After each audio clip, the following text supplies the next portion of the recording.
السلام علیکم ورحمۃ اللہ وبرکاتہ۔ امید کرتا ہوں کہ خیریت سے ہوں گے۔ جہاں بھی رہیں اللہ آپ کو سلامت رکھے۔ آج کے سبق میں سنیں گے عاریت کا واپس کرنا، یعنی امانت کی واپسی۔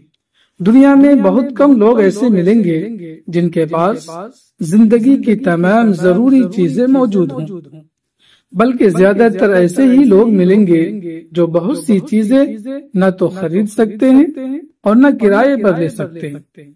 ایسی صورت میں اگر انہیں کوئی ضرورت پیش آ جاتی ہے تو وہ اپنی ضرورت پوری کرنے کے لیے وہ چیز دوسروں سے لیتے ہیں اور کام پورا ہو جانے کے بعد پھر واپس کر دیتے ہیں۔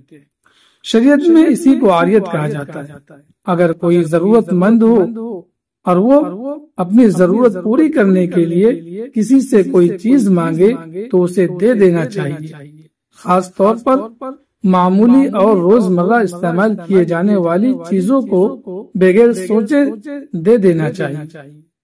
یہ بھی ایک دوسرے کی مدد کرنے کی ایک شکل ہے، اور ضرورت مند لوگوں کی مدد کرنا بڑے اجر و ثواب کا کام ہے۔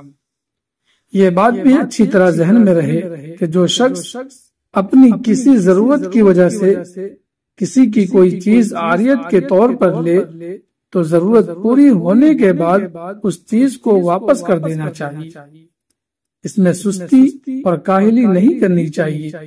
حضور صلی اللہ علیہ وسلم نے ایک حدیث میں فرمایا، العاریت معدہ، عاریت پر لی ہوئی چیز ضرور واپس کی جائے گی۔ بعض لوگ اپنی ضرورت کے لیے کسی کی کوئی چیز بطور عاریت لیتے ہیں اور ضرورت پوری ہو جانے کے بعد بھی رکھے رہتے ہیں اور اس کو واپس کرنے میں سستی کرتے ہیں۔ یہ بری عادت ہے، اس سے لوگوں کو بچنا چاہیے۔ اگر وہ چیز بے پرواہی سے ضائع ہو گئی یا خراب ہو گئی تو پھر اس کا بدلہ دینا پڑے گا۔ اللہ ہمیں عمل کی توفیق عطا فرمائے۔